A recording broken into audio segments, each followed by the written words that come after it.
Welcome to Pound for Pound ATL, arguably the best place to get facts and opinions on your Atlanta Falcons. And absolutely the best place to get your opinions in. The conversation starts now. What's going on, football fans? It's me, J.R. Clark, back again with another Pound for Pound ATL Live, joined as always by my main man, Toby D. And we got a special guest tonight. As y'all can see down on the bottom screen, we are joined by the one and only Cody Alexander from Match Quarters. If you've not followed him on Twitter, y'all definitely need to be doing that. And like checking out his stuff. Just an absolutely amazing defensive mind, and who decided to stop by and join us tonight to talk some football. Cody, how are you doing, sir? Doing great. I appreciate you guys having me on this late. I'm on dad duty tonight with the two babies, so I thank you very much. I know y'all are on the Eastern Standard Time, so it's a little late over there. Yeah, it's all right. We're just gonna do a little bit, Falcons After Dark. Toby, what do you think about that? Man, it's a Friday night. I don't have to work tomorrow. I can chug down a few beers, JR. I know you don't drink, but I've already started on some Michelob Ultra tonight. There you go. So I'm feeling pretty good, man. Got our guy, young, bright mind in the football world on. So, man, I'm excited. I've been hyped about this. Yeah, no, this should be a good show as far as first time doing something like this, as far as having a guest on during our live stream like this. So I hope you folks come with some real good questions. Already off the rip, we got good buddy Woon Carter giving us a nice little tip. We appreciate that, Woon. He says, "Rise up, Pound for Pound family. Glad to be here." Well, we are glad you are here, Woon. And like I said, we ain't gonna try to keep y'all on too long tonight. We'll just see how the conversation goes. But I guess without much further ado, Cody, here lately we've been watching, our Falcons. Obviously, this is what we do here, and with a guy such as Dean Pease, who spent the vast majority of his career seemingly being a man guy, running a lot of man coverage. In the last couple of years, it seems to like he's been employing a lot more zone. Is that like a trend that has is going, like maybe coming up from the college ranks, that's now found its way into the NFL? Yeah, I think that's a big thing, and I think that's a big trend for 2022. The staying in the NFC with Dallas, like Dallas, for instance, that I live in the DFW area, but Dallas last year ran cover one 67% of the time. Right, that's a tendency, right? Like when you look at that, especially in the NFL, like if you're running something almost 70% of the time, or 2/3 of the plays you're running cover one, that's a tendency. That's a big deal. They're this year not running it even close to that, man. I think he's slashed it in half. I think he's about a third, and a third. I think he's about a third cover one, a third cover three, and about a third cover two. They're not running a lot of quarters, but you're seeing this across the board. I think it goes back to, like, for instance, I worked under Art Briles at Baylor, under the Baylor scheme, probably arguably the best offensive scheme ever. If you are a Tennessee Volunteer fan, you're watching it. It's probably the what's going on in Knoxville is the purest Briles system out there right now. And part of that, what you have to do with that system is play everything top down. And the only way to play it top down is to play zone. And to me, even if you're playing cover three and you're playing more of a country cover three, which just means you're playing like a pure zone cover three, you're still getting guys deep, and then you're trying to catch everything underneath. And the argument with that is that offenses are not going to be able to drive the field. What you want to do is eliminate the fatals. And I go back to when I was a young GA working for Phil Bennett, who's now the defensive coordinator in North Texas, and he's been all over. But it was always eliminate the fatals. And I think that's what you're seeing in the NFL now, is with as much cover two that you're seeing now, how much zone coverage that you're seeing now, is defenses are now saying, look, we're going to give you everything underneath, But in terms of you just blowing the top off, we're not doing that anymore. We'll do some things up front. I mean, you can see some of the moves just here lately, just for defensive linemen moving around, really going down to, hey, look, we're going to solidify our D-line. Can we rush with 4? Can we defend the run with 4? That way we can keep 7 in coverage and we can just rally to everything. Yeah, that definitely lines up with a lot of what I was listening to one of your videos the other day, and you were talking about comparing it to like the high ground in like in warfare, and I thought that was a great like analogy, a great visual explanation of like with the high ground being the safeties, keeping everything, and the coverage is like keeping everything in front of them. And like you've seen, a term that I've heard a lot here lately, people talking about is like dropping 8. Yes. So are they using that to like, to counter, the counter punch for what the offenses are doing? Yeah. So you guys probably watched the Bengals game. A little bit. Yeah. Probably. and so going back to that game, there's always been a premium on pressure in the NFL, and that goes all the way back to the days of LT with the Giants, right? And really that is kind of the birth of and solidifying the fire zone and the 3-4 hybrid front as kind of that's the mainstay. And then edges, obviously now we call them edges, but they're hybrid outs on linebackers. What you saw against the Bengals and what Atlanta was trying to do was, especially on third downs or those empty sets, is not necessarily pressure. What you don't want to do is against a really good quarterback. And you saw this against Burrow. Every time that they sent pressure out of empty, quick check down, get it to the running back who's just running a little hitch route, let him catch it. It's a 5-yard. What's the difference between that and handing the ball off, right? Right. And in fact, you're probably going to get more yards doing that. Just on average, if you look at EPAs, which is just earned points on the kind of expected points on that down, is that it's actually a higher percentage play in terms of scoring you points in projections than it is just handing the ball off. And so what you saw against elite quarterbacks, it's a little bit different. Okay. And this is kind of the dilemma that modern defenses are facing right now. Is that if you play a really good quarterback and you wholesale pressure, let's say you 5-man pressure, right? So if I 5-man pressure, that means I'm 1 less in coverage. So it's a simple math problem, right? If I'm 1 less in coverage, they've got 5. I may only have 6, but the problem is the spacing, right? And if I drop 8, what I'm doing is I'm forcing that quarterback to sit there and pat the ball, and hopefully we can get it. Or he's going to throw an interception, because that tends to happen. Like if you look at the college level, and I look at like Mississippi State, for instance, they run the Leach air raid. What is the way that a lot of teams have played the Leach air raid? What they do is they run a lot of drop 8, and they're really pinpoint on when they're going to apply pressure, because they know that quarterback is not an NFL guy. And he's going to throw a pick. And that's what has worked for them. And I know Leach has run the ball this year more than ever because of that. He knows he's getting drop 8. So what do you do when you get a drop 8? You run the ball. At the NFL level, when you're playing a guy like Burrow and you're playing drop 8, it turns into 7-on-7.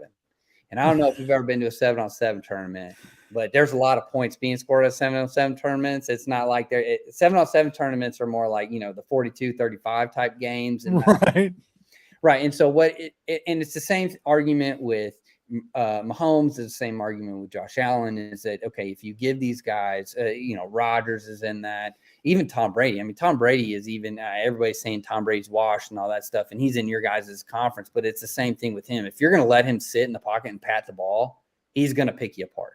And I think that's a little bit of it's this yin and yang and where defenses are trying to figure it out right now. And even looking at like the game plan that Atlanta had, they had that game plan. They said, okay, on third down, we're going to make Burrow sit in the pocket, and we're going to drop 8 from different looks, and we're going to make him just, Charlie check down it, right? We can live with a 5-yard pass. We just can't live with the big plays. And the problem that happened in the Bengals game is you go look at the big plays in that game, and some of them you're just like, bro, what do you do? What do you do? Right? Yeah. Like Jamar Chase is He's a freak. he is. And sometimes, and I think if you look at the roster build, and you guys would even say this too, with there's a lot of young guys on the defensive roster. It's a lot of flux players, a lot of guys that are that maybe would be positional player, they'd be kind of spot players on different rosters. And when you get it, I mean, guys, the Bengals offensive roster, the O-line woes and everything, but you go look at that receiving core. Those are, they've got 3 legitimate guys that could easily be number 1 receivers on any given team.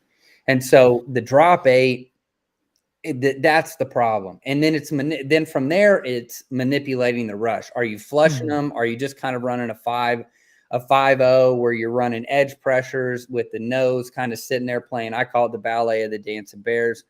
And I think that's the problem. I think in the chat, Josh Gillum, you say it, can't drop back 8 in coverage with 0 pass rush. You've got to win with 3. And a lot of guys, you're just not. But you go and you look at the trend in the NFL. Who are the teams that are winning right now? And especially who are the teams that are winning with offense and are winning with defense? Like primarily the Bills. When I say the Bills outside of their offense, guys, you couldn't probably name me a couple of the guys in the secondary that they're playing with, because their main guys are all hurt. I mean, they're playing with like 2 rookie corners. Yeah. They're playing with some bargain basement safeties. But the reason why it's working for them and the reason why they're so good is that front 4. And if you can rush forward, and this is what we're seeing in college, the tight front took over. And if you don't know anything about the tight front, that's basically you put your DNs are now tackles, right? They're in 4 eyes and they're inside. The problem with the tight front is you get no rush. And if you don't have an elite edge rusher like Alabama with the Will Anderson kid, and you can just like, look, he's going to win a one-on-one every single time. Doesn't matter. Right. Then you're going to be in trouble. So what have we seen at the college level is you either go odd front and you blitz everybody, 5-man pressures, or you go 4-man rush and you let those guys eat, especially at the large levels. And I think that is the trend that we are also seeing in the NFL. No doubt. Yeah, no, that makes sense on how that stuff is trending upwards. We got another tip there for us, which we appreciate. Philip says, what's up, Pound family? Nice to see you all on this hour. And this will be a question that kind of want to get into is, can an injured defense stand up against the Panthers run game and agile QB? And then he asks about Mariota and throwing to the wide receivers, which we'll get into that here in a minute. But the question, let me get this one as well, and then I'll ask the question. We got this guy KJ, which we appreciate greatly. He says, keep it up, rise up, pound for pound family, which we appreciate that.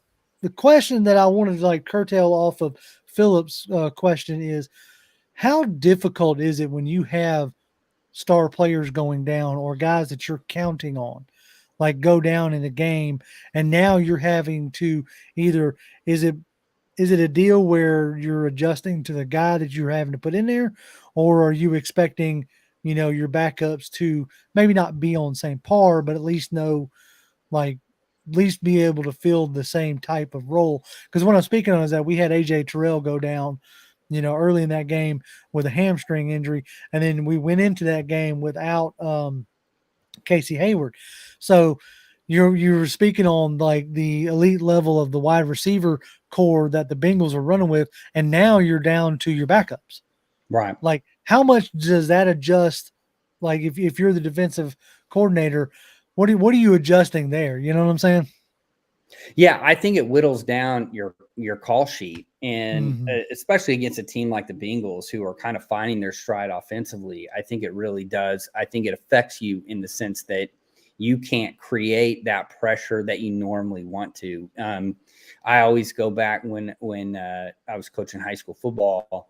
I had a really good secondary when I was at Midlothian. So this was a couple of years ago, and I had those kids since they were kids. So like this was, I mean, my whole starting secondary when I started in 2017, they were freshmen and sophomores, and I was really blessed to not have any injuries. And I'll never forget my guy Avery. He had he got tweaked on, like, I think he got hit and got a Charlie horse, and he's over there and he's like tapping out and he's like, hey, and I'm literally standing there and I'm like, who do you want me to put in? Whoever you want. He's like, yeah, you're right, man. I got it, coach. So I think like when you get into situations like that, and I've had that where you get a little disjointed, and I think it's really ironic that the NFL, with the way that their roster situation is, with the amount of people that you can have, it's so limited.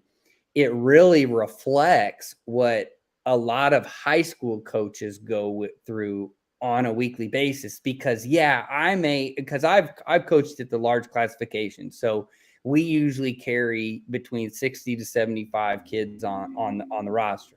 But let's be honest, there's only about 35 of them that really play. Yeah.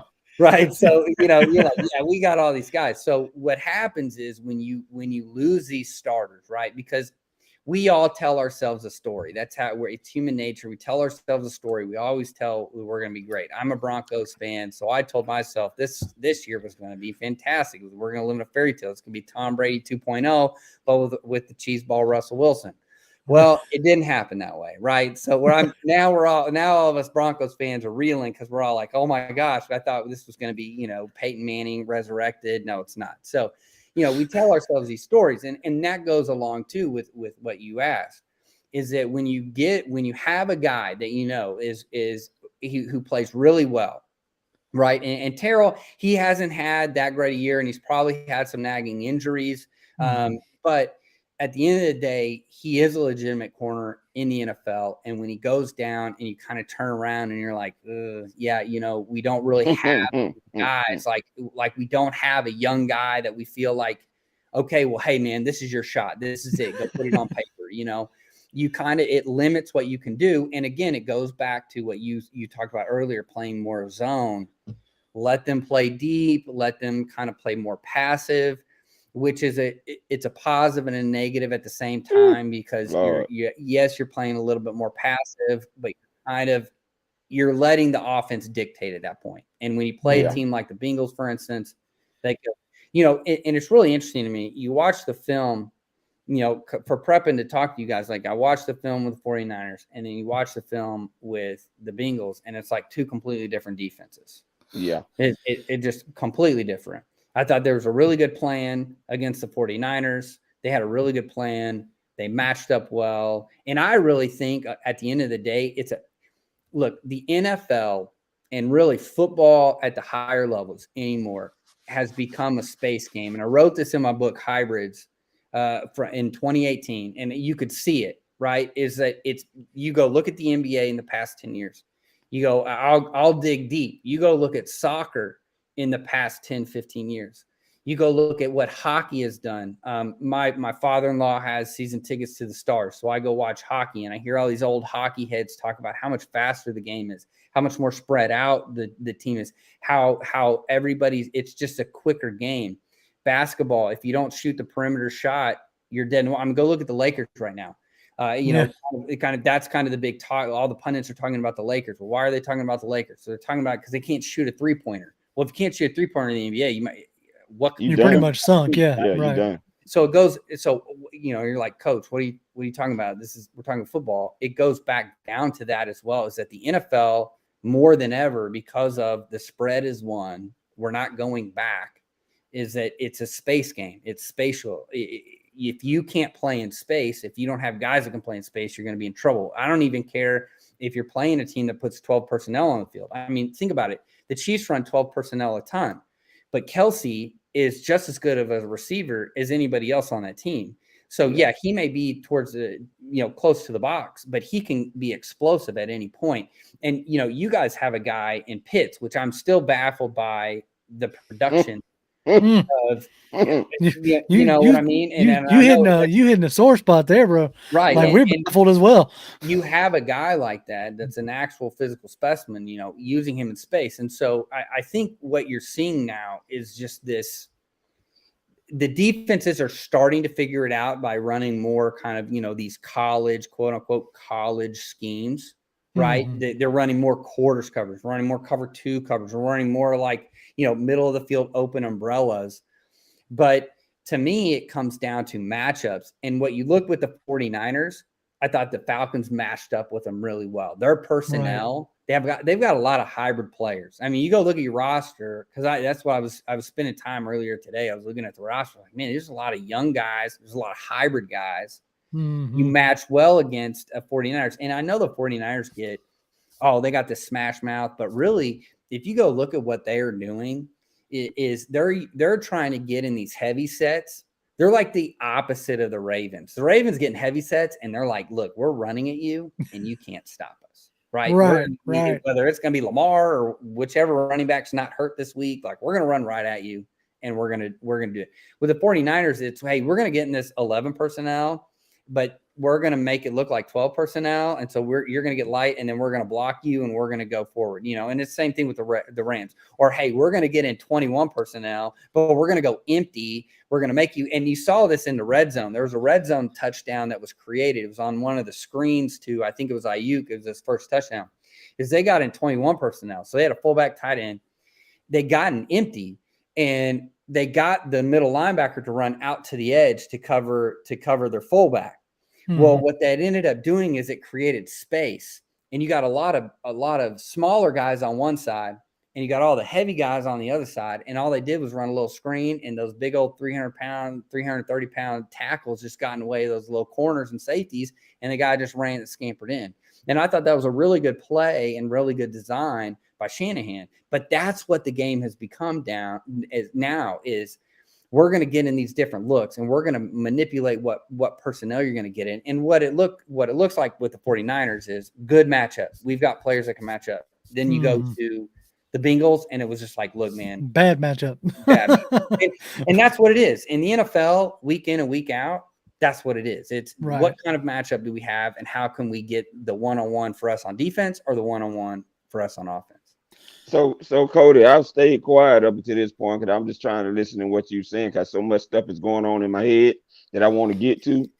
But is that a reason why the Bengals was able to really do the Falcons in? Because when they started really going empty sets, they did it quite a bit in this game. Whatever they saw on film, they realized that the Falcons are not good against empty formation sets.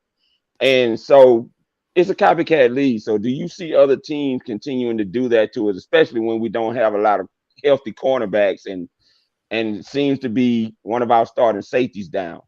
Yeah, because here I go back. The best team that plays empty is the Dolphins. And the reason why the Dolphins can play it so well is because go look at their 4 defensive backs. Their 2 corners are the 2 of the better corners in the NFL. And their safeties can cover as well. And so why does Boyer, their DC, max blitz empty? Because he doesn't want you to get into empty. And the best way to get people out of empty is to just go max blitz it. The problem with that, anytime you max blitz, is you got to be able to cover.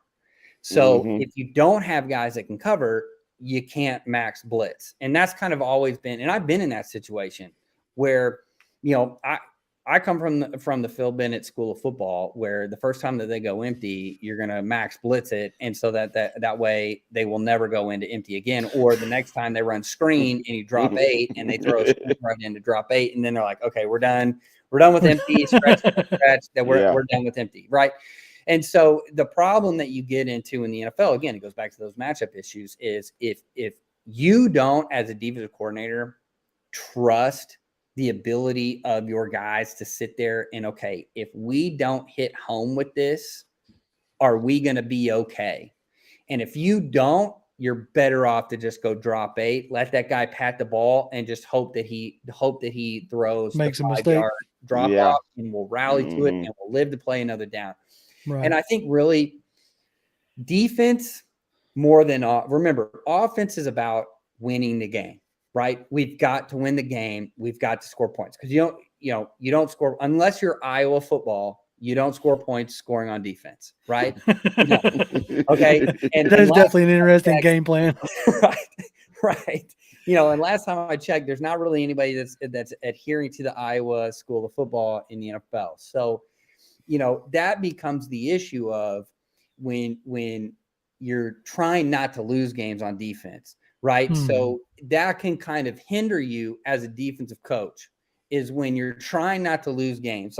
And I can guarantee you, the Atlanta staff was in there and they said, look, we've got to mitigate as much risk as we possibly can. We've got to play a lot more zone. We've got to keep things in front of us.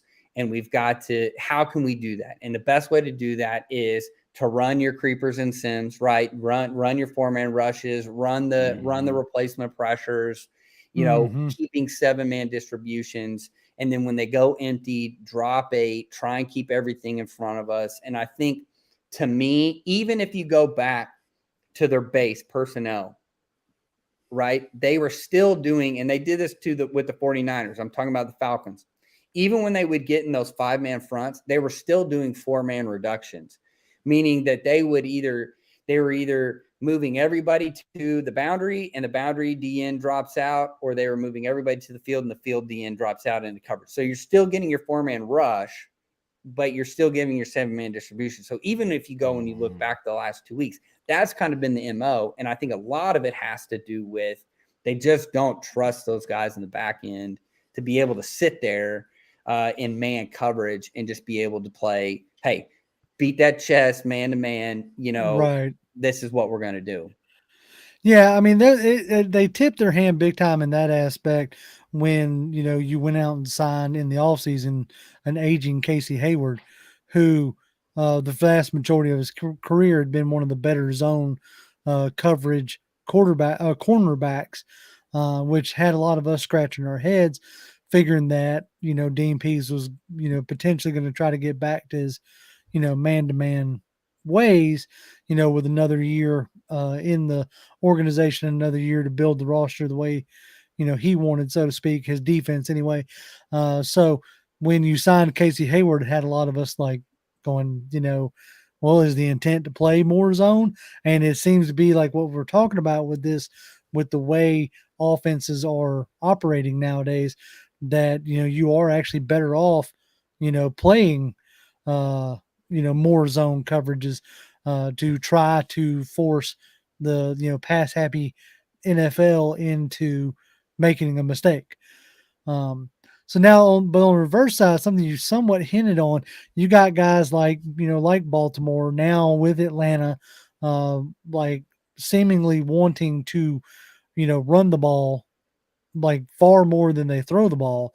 In your estimation, is that something that you think is actually sustainable, or is it just like we realize that our quarterback here in Atlanta is a little more limited, and so we're just going to live with the outcome? Yeah, I think it's I coached on a team that ran the flex bone, and our issue when we got into the playoffs was always, what are you going to do when a team's just as talented or more talented than you on defense, right? Can they play you? Can they match up? Can they play you match up? And I think that has been the issue with some of these run heavy teams, is that when you are so reliant on the run, that what are you going to do when you play some of these more elite defenses that they tip their hat on, we can stop the run, right? And then, I look out and their secondary, they got 2 or 3 guys that can match up with our 2 or 3 guys. Because normally what ends up happening is when you become run heavy, you have like one receiver. And, this is what I think is so baffling to me, is the Pitts issue. And I think he's had one game. I think he had one game where he had like 8 yards. Like this past week you had like, one reception, and like he's only had like one good game as what we've seen, which was the Seattle game. Right. And, us here on the fan base, we're trying to figure out, like, is it solely because the coach doesn't trust, the quarterback to throw the daggone ball? As in the past 2 games, you had 14 attempts, and then last game you had 13 attempts.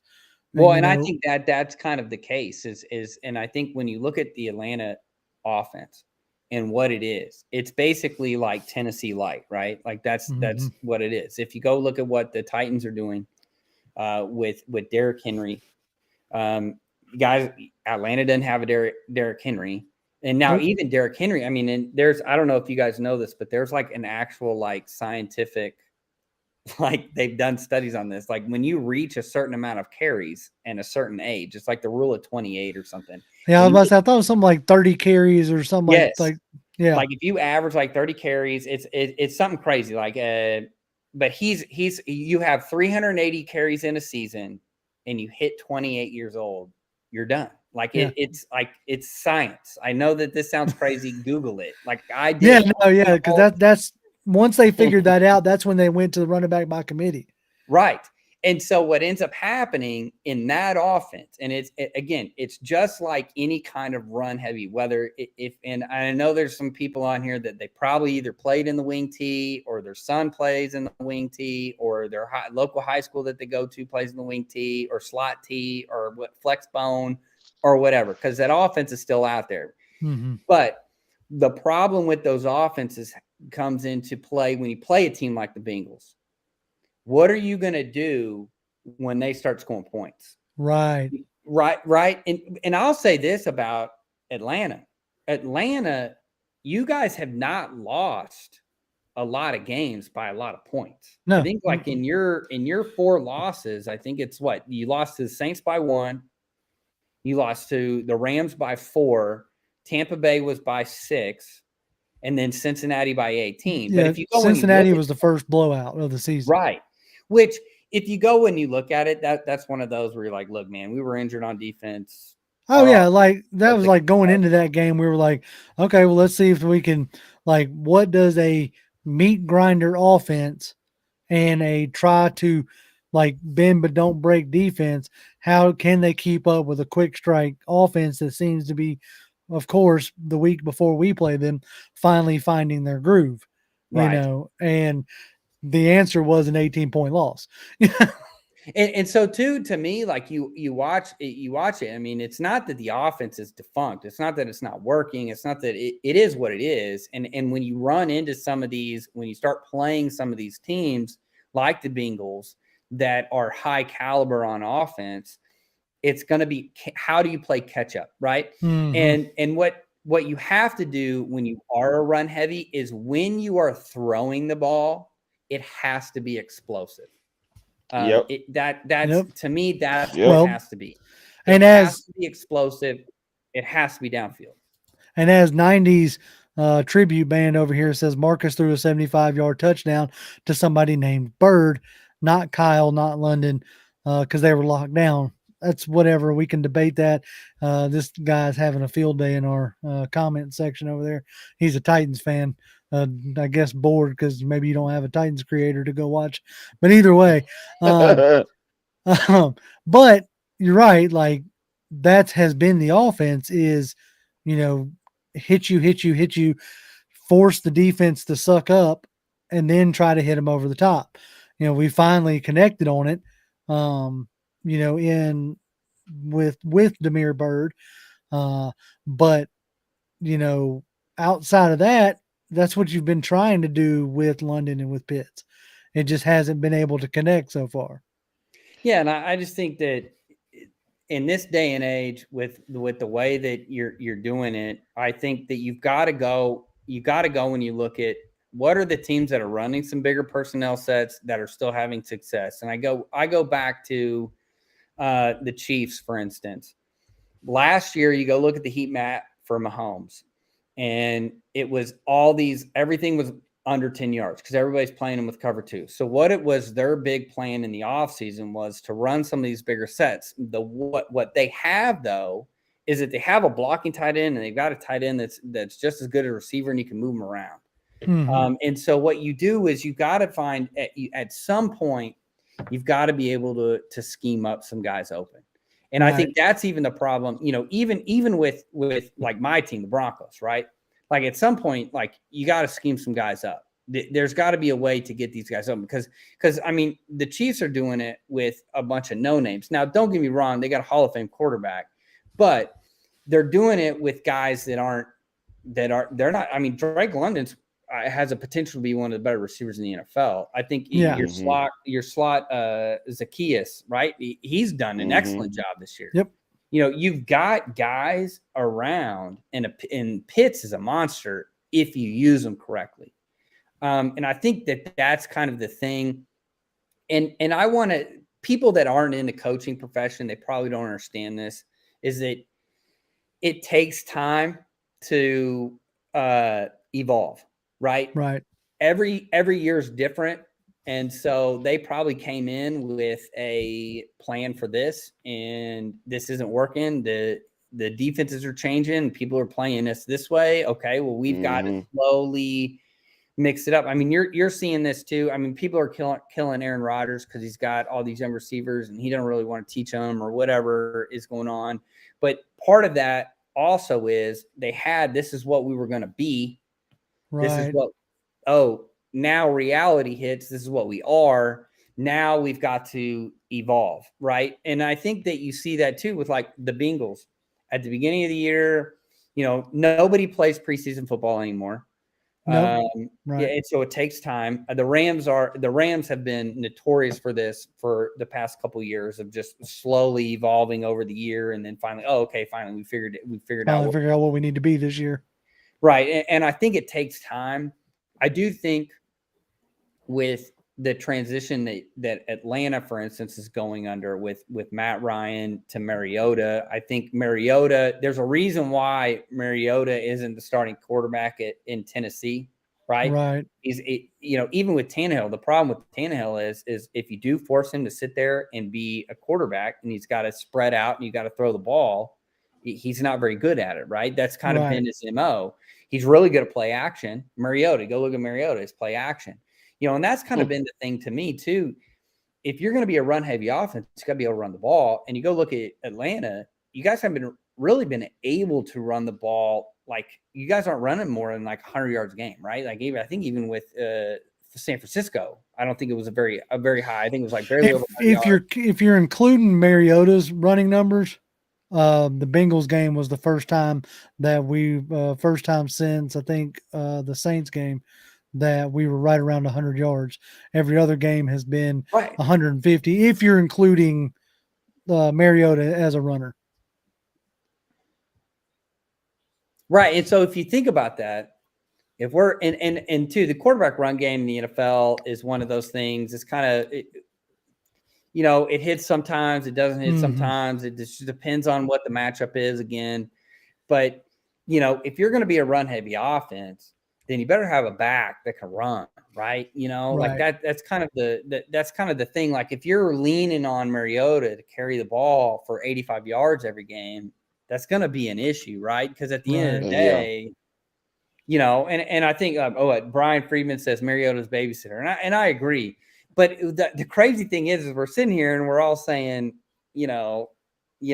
all these problems, but y'all are sitting in first place. Something else that we're right. Exactly. There's a real opportunity. Right. And I know this is weird because I hear about it every week because I'm in cowboy country. So I hear about how crazy the Eagles season, and now the Eagles do have a legit roster, but I do the Giants, for instance, going 6-1. I think that's insane. That's an oddity right there. Right. So you look at it and you look around, look at the West.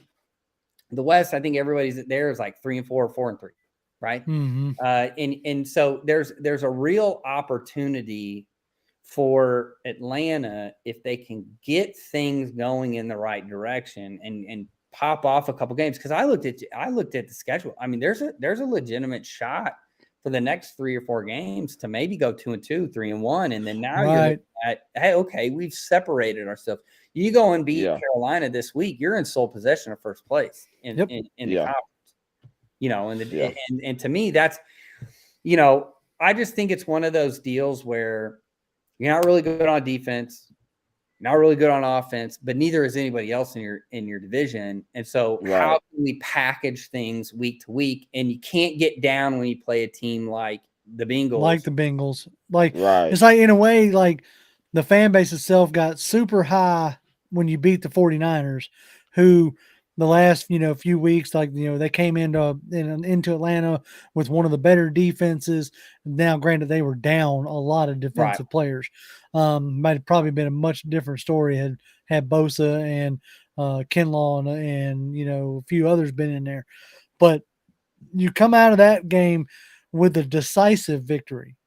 Really the first decisive victory you'd had all season, where pretty much from, Jump Street, you were able to, control the game. And then you go into into Cincinnati with a Bengals team that had just given up over 200 and something yards. And it has been my experience, and maybe you could speak on this a little bit. When you have a game where you do something crazy, like give up 250 something yards, it almost becomes a focus of like, we're not giving up yards. Right. And especially not to a team that, doesn't want to throw the ball.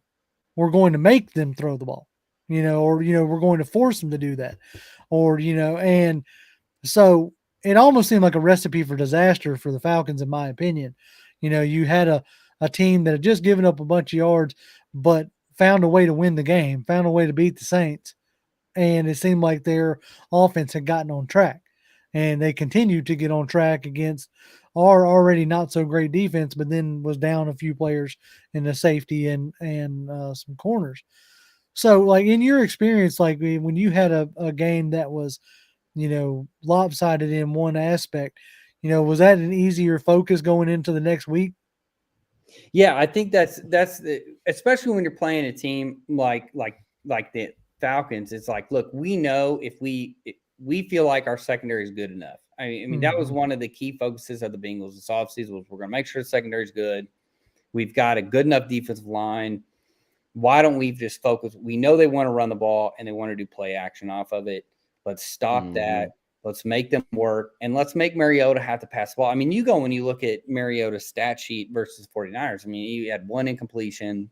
Right. And I know he's not throwing the ball down the field every single time, but you have one incompletion, and then you go and look at against the Bengals, and it's completely different, right? They weren't very good running the ball. Passing was okay, not great. They were able to score points, but again, you can't keep up. And I think that at the end of the day, when you do have a team where that you're better than what you played, and you're like, look, we gave up all these yards, and this is going to be a focus. Like, and two, what it does, it allows you to give focus to what you need to. It's like, hey, let's stop the run.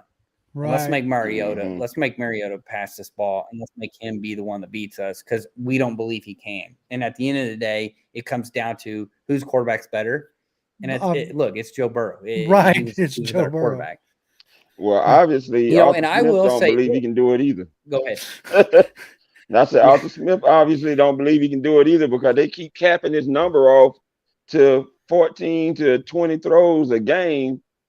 And talking to you now, I'm starting to be like, is that sustainable? Because if you can't run the ball that well against good teams, which we've seen when they can't run it that well against good teams, and they had to rely on Mariota to get some of the yards, and he can't, then, and you don't have that back, like you said, if CP84 is not in there, which now I'm missing him because of what you just said. Right. We need a true back who can run it 100 yards by himself when he don't have to rely on the quarterback to help to do it. Yeah, and I to me, it goes. I thought too, there was a lot said at the beginning of the year when the Bengals played the Cowboys about how bad that O-line looked. Right. And they've been struggling. They got all the news guys. And I think too, and you're seeing this from a lot of the former O-line guys, Whitworth, Swartz, guys who are on Twitter that are visible, they're talking about it. The way the CPA is now with the O-line is so far behind everybody else because they just don't have time to work together. So like what I want, and I put this in my notes, one of the notes I saw with the Bengals and really killed the Falcons was they picked up all the Sims and creepers, those four-man pressures that Pease loves to do. You go look at it over and over again. Burrow was either like, oh, okay, edge blitz, got it. I'm going to throw into the pressure, 5-yard gain, live to see another day, move on, and we're fine. Or you do send that pressure. He's got time to sit there and throw the ball. Or even with the pressure, they were able to pick it up and they were able to gain the yards they needed to on the ground. Now, they didn't run the ball. That was one of the things that I thought that Atlanta did a good job against the Bengals. They didn't run the ball. But at the end of the day, they didn't have to run the ball. I'm about to say you didn't have to. Like, you were pretty much getting what you wanted in the passing game. So you didn't necessarily have to sit there and run the ball. Now, one of the clips that you put on Twitter today is something I wanted to see if you want to talk about. It was like, it was something you were calling an Allen call. Yes. So can you explain that a little bit, what that is? Yeah. So there's really two different types of simulated pressures. There's an off-ball sim and what I call a presentation sim. Mm-hmm. So an off-ball sim is what you would run on an early down. Off-ball just means exactly what it says. You're going to have your regular presentation, whether you're in odd front, even front, doesn't matter. You're going to have 3 or 4 guys on line of scrimmage, and you're going to have your 2 box backers in 30s, okay, which means they're stacking the guards. They're outside shoulder of the guards. All Allen does is it floats the center. And what floating the center means is that you're going to move any interior guy, they're going to move to the B gaps. Okay. Mm-hmm. You're not going to have anybody in the A gaps. And with the A gap, you're going to send either the back to the tight end, to the back, away from the back. It doesn't matter. One of your box backers is going to go and attack the center. If he flashes his face, he's going to cross. If he shows his butt, he's going to chase it. Okay. Mm-hmm. And all that does is it creates a natural cross dog. Go and look at old film from the 90s, 80s. It doesn't matter. One of the big blitzes, best practice blitzes, is that 6-man pressure cross dog in the middle, right on the center, right? Both inside linebackers going right now into the center. In fact, Pease runs it. I call it Manning. It's called belly. Depending on what system that you're talking to. Usually quarterbacks, NFL teams, for whatever reason, tend to be the simulated pressure names for a lot of these teams. I think that's an Aranda thing. I'm a Baylor guy, so Dave Aranda. He's Roberts are the godfathers of this sim creeper movement, and Dean Pease runs a ton of them. Right. So it's fun to watch Atlanta sometimes when they do run this stuff. But what it does, it's good against the zone. It's good against pass. It's good against gap scheme because you're attacking internally inside. And all that that's all that is. I call it Allen because it's attacking the A gaps. I like to use word association with my kids. It helps them. I feel like it helps them learn.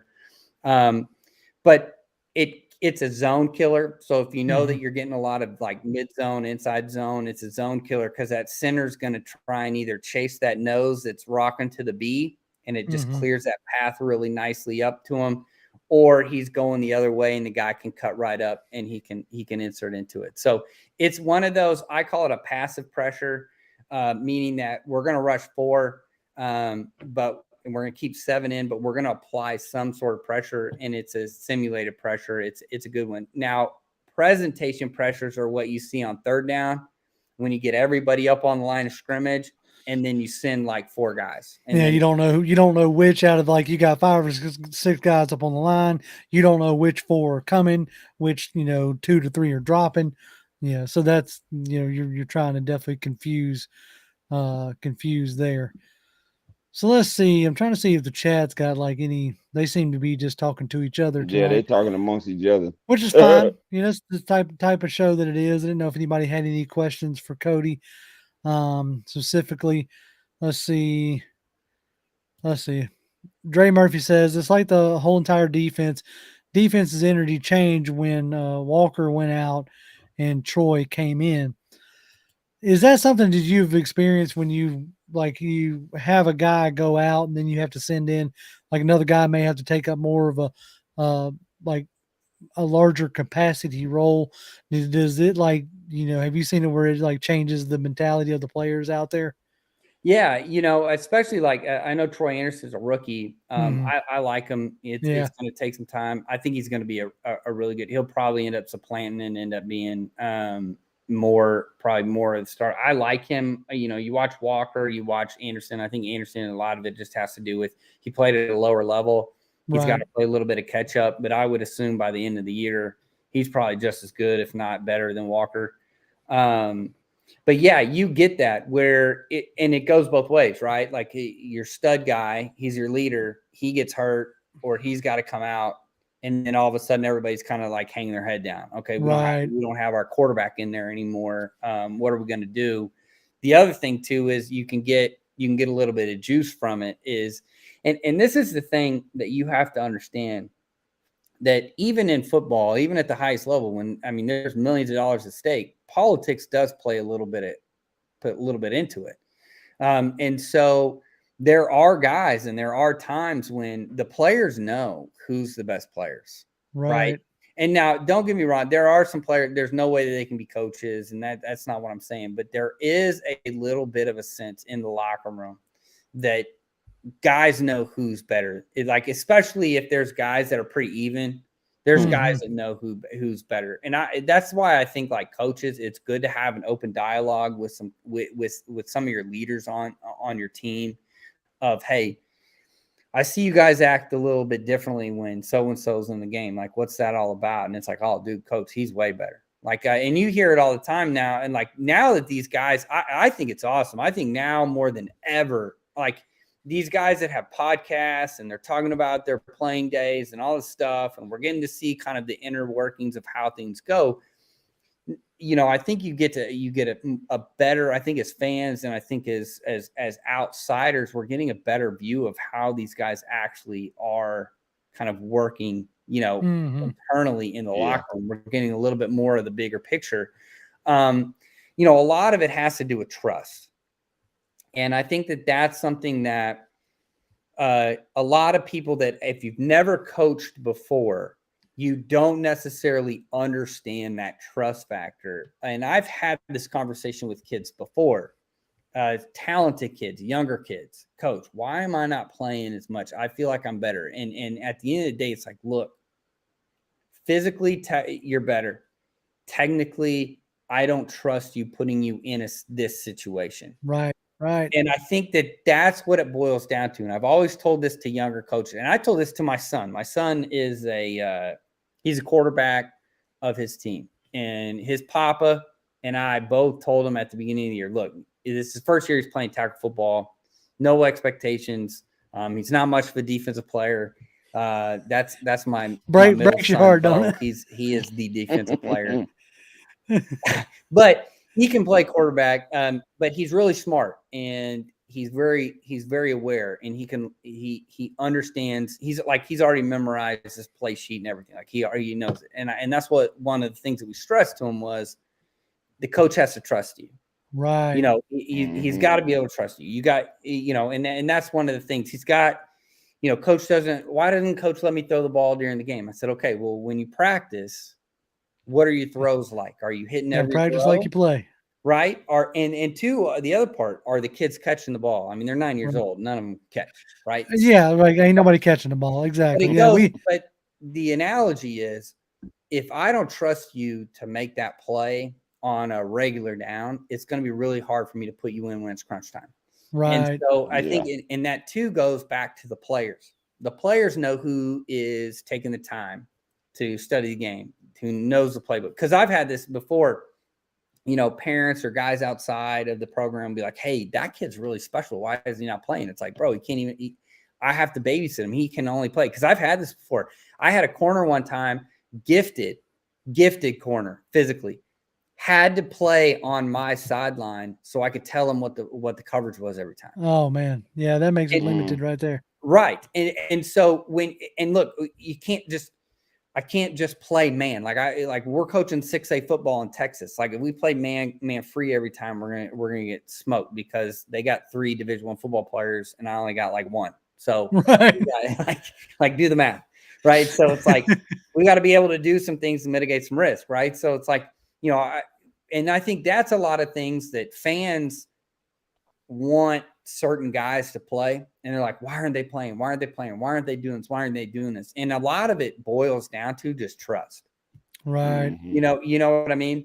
Now I will say things like Pitts not being more heavily involved in the offense is a little bit baffling to me, but it could just be the offensive scheme. It could just be what they're asking him to do versus what's actually there. And then when they do, are you putting him in primary positions to make plays? Right. And that could just be philosophy. They drafted him because he's a physical freak.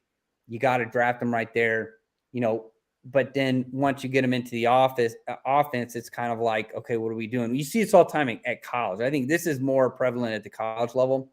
Is you get a 5-star kid, like look at Texas A&M, for instance. They have all these 5-star kids, but not all of them are great fits in what they're trying to do. Right. Mac Brown, when he was at Texas, he would get all these, and I worked at Baylor, so we would recruit against him all the time, and we're like, that kid is great, but he's not going to be great in that defense, or he's not going to be great in that offense. And then sure enough, you're like, we got this 5-star kid over here in Texas. Why isn't he playing? And it's like, well, he doesn't fit in any what they're scheme trying to of do. what they're trying to do. Right. So I think you see that sometimes in the NFL, where you get a guy and it's like the scouting side. And that's the other thing that people don't understand about the NFL. There really are different entities at play. It depends on the organization, but sometimes the coaches really don't have a lot of say in who they draft.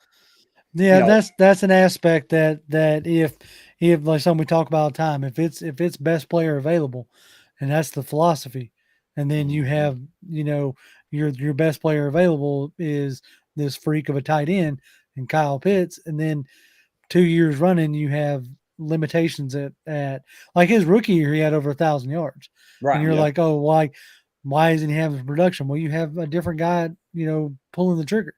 Behind the line of scrimmage. And so, they're maybe still trying to figure that aspect out, the best way to use them. And this year, whether we like it or not, I mean, somebody down here, he called him pizza, but he said, Brian Freeman says Pitts has turned into a dang good blocker.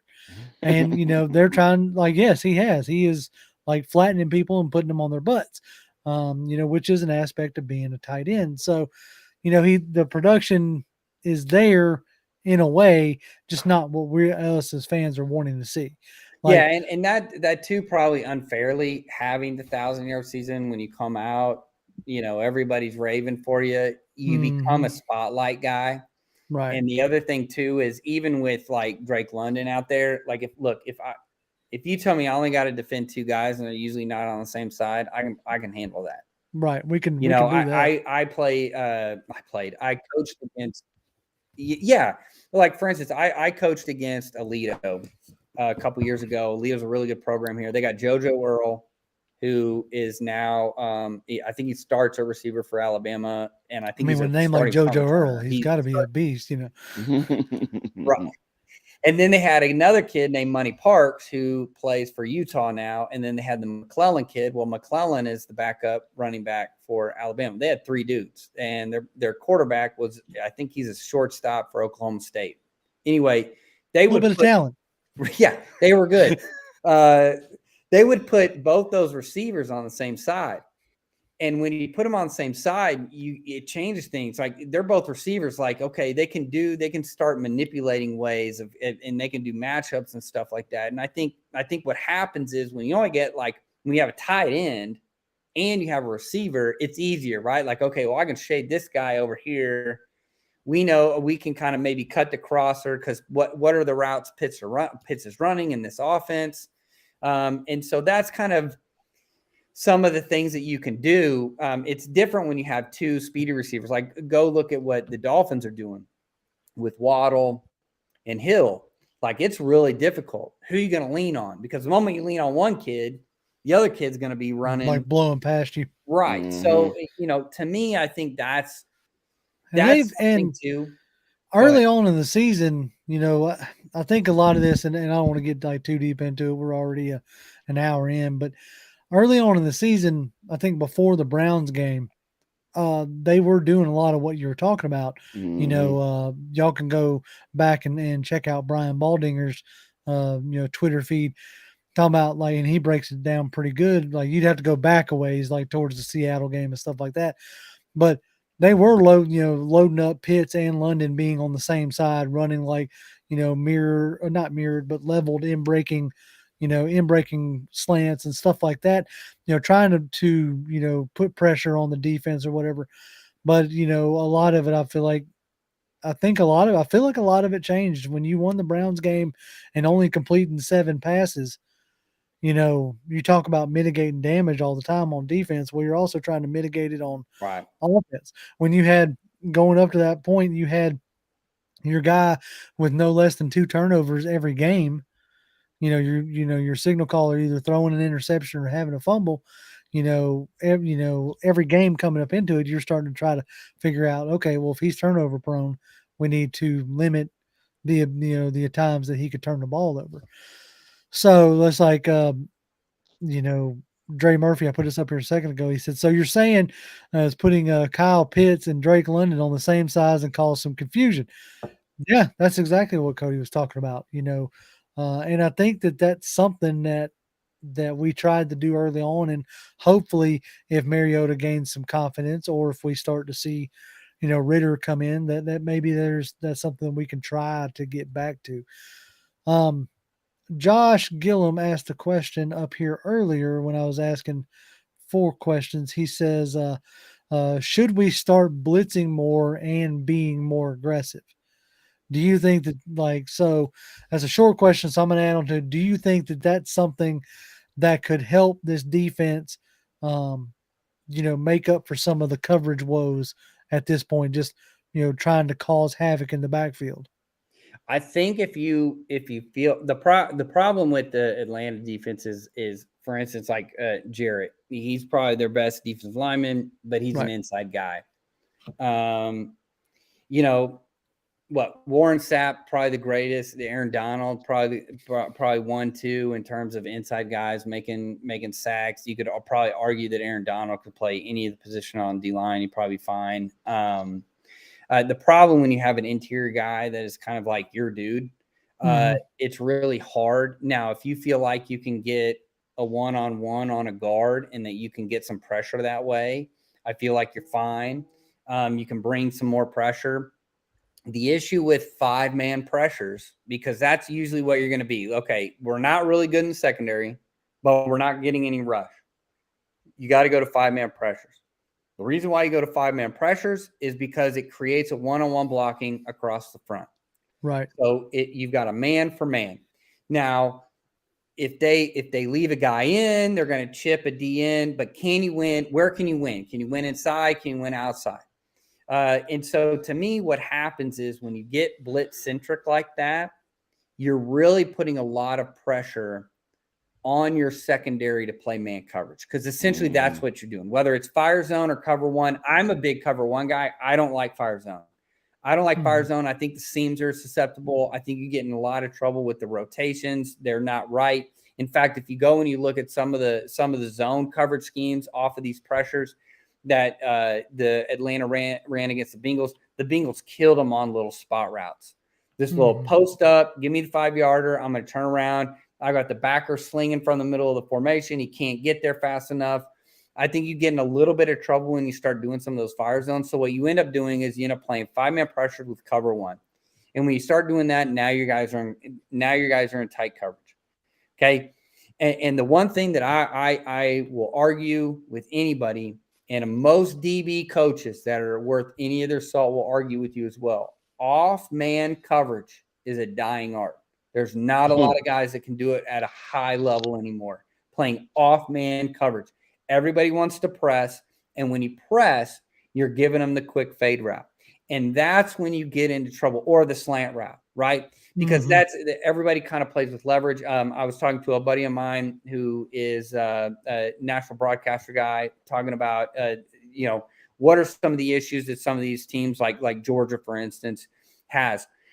Staying in your state. One of the things that you can get on those guys is you can get slant routes every once in a while. Like if you have a good receiver that can kind of post up, you can get slant routes because the way they play their divider rules, which means where's the leverage of the corner depending on split, you can manipulate that, get an outside leverage, and run a slant route. And if you have an accurate quarterback, you can do that. So that's kind of the issue with, and what I'm seeing with Atlanta is, okay, do we blitz more, right? Do we blitz more to where we get these one-on-one matchups? And yes, Tony Wright, yes, John Randall was a freak. So do you get more of that one-on-one? Can we win that? And I think that's what it comes down to. If you have an elite guy, right? And so recency bias has me talking about Aaron Donald and Right. Barnstable, just because those were the big guys when I grew up. But if you have a guy like that you know you can win, I know we're going to get more than once, we're going to win a one-on-one, then you're probably okay doing that. Probably bringing more 5-man pressures. I mean, that's what Georgia did last year and basically won a national title doing. Was like, look, we're going to play man coverage because we got secondary players and we are better than you up front. We know one of our guys is going to win, and they did, and that's why they won a national championship. Right. So that becomes the issue, right? Is if we blitz more, we got to be able to cover, and that's that kind of chicken and the egg argument that you always hear. And analytics is the analytics guys are always on top of it. Is it pass rush? Is it coverage? And it's really got to be symbiotic. Both. They've got to work together. They really do. That's something that we talk about a lot, is like, oh, if you got a good pass rush, it speeds up the quarterback, making where you don't have to cover as well. Or if you got real good coverage, that buys more time for your defensive line to get home. Like it's a push and pull. Like those two units like are tied together so well that it is truly is important to have solid on both sides. We had Fred Butts, our good buddy Fred Butts, asked, should we start Troy Anderson? Like you said, you felt like by the end of the year, like he'll probably be better, or right at where Walker is, if not better, with maybe a potentially higher ceiling. So when you see that, do you still just kind of bring a guy like that along slowly so that you don't like kill his confidence, so to speak, or do you just like trial by fire knowing that he's going to come through it? Or is it more like just on the individual? Well, I think it probably goes down to who started first in the year. Walker goes out. We're going to put Anderson in. You don't lose your starting job because you got injured, or right? Type deal. Over time, we'll start seeing probably 50-50. I like Anderson. I thought draft wise, looking at him, I thought he's an athletic guy. I think that he brings a lot. But again, coming from a lower level, and now this isn't always the case, but most of the time when you come from the FCS, it takes it takes about a year. Takes a little bit to get up to the deal. Right. Let's see, we're going to start to wind this thing up. So I'm going to take a few little questions, and Cody, you feel like you can chime in if you want to on any of these. It says, Dre Murphy asks, do y'all think we make any moves before the trade deadline, which is the first of the month, or next week rather? Next Tuesday is the trade deadline. I would say, and Toby, I definitely want to hear your thoughts on this, is like if we win on Sunday and you come into like what I would consider to be like true sole possession of first place in the NFC South, you might start having some discussions. Like, do you agree with that, Toby? I say no, because I don't think you're that one player away. And I think you go with the roster that you have. Right. And like Cody was saying, this roster right now, you can make a trade all you want to. That's still not going to help this roster. You're going to have to just do it the right way and just continue building like you're building, and fight with the guys you have. That's just what I see right now for this year. Yeah, I think that it's a like I said on Tuesday's show, if it's a guy you think you're going to build around in the future, and you can get him before he hits like free agency, so to speak, like a guy like a Josh Allen out of Jacksonville, Bradley Chubb off of Denver Broncos. If he's up for grabs and you agree with the price and you're like, this is a guy I want to build with going forward, that's the only kind of trades that I would be making. Thinking that you're like going to do like the Philadelphia Eagles, trade for Robert Quinn, basically make him a free agent after this year. I mean, that's a all-in kind of move, because you're saying that at the end of the year, we're going to revisit whether we keep you or not. We're letting you hit free agency 2 years early. So you're basically just renting a player for a half a season. I don't see the Falcons doing that because I just don't think we're in that kind of a position. Mike W says, I'm thinking Timmy Horn has been a good undrafted free agent surprise. He's done well in spots, spot play, relieving Jared or Taquan Graham or anything like that. Oh, speaking of Taquan Graham, is that a guy you were familiar with being out there in Texas? Because he played. Yeah, he was an interior guy, number 95 for us. He was an interior guy for Texas, for the Longhorns. I just didn't know maybe if it was the name that would. Oh yeah, Graham. I remember looking at him today. Yeah, he is a Texas Longhorn. Yeah, he's been playing real. He's made a nice step this second year. Well, man, I think that's going to do it for us. I'm going to go ahead and hit our now famous ticker that shows where you can find us on Twitter. Had I been a better host, I would have made sure to put Cody's Twitter in there. So, Cody, if you'd like to give out your Twitter now, that would be great. Yeah, you guys can follow me at _coach_A. I'm on most social media sites. I think Twitter, TikTok, YouTube. You can find me at Match Quarters, matchquarters.com, Match Quarters on Substack. So Match Quarters everywhere else. And then Twitter, I'm at _coach_A. Like, y'all definitely like check his stuff out. If y'all are in any way, shape, or form interested in learning, more about the game, he is definitely one, to follow, one to check out. I don't know how many times during the week I'll just go through your log of videos and just throw one on and listening to it while I'm driving because. Yeah, I mean, it's a wealth of knowledge, and I'm, as me and Toby are always trying to learn. Yeah, we still learning, man. That's it, man. The beautiful Still part trying about to. It, so. Well, as always, folks, y'all can follow me on Twitter. I'm at Grim1128, GRIMM1128. Toby? I'm Toby D 1991. Keep your eye on the channel. We're live every Tuesday, and then around Friday or Saturday, we try to do something different. Tonight we had Cody on. Who knows what we'll do next week? But as always, Falcons fans, rise up. Rise up.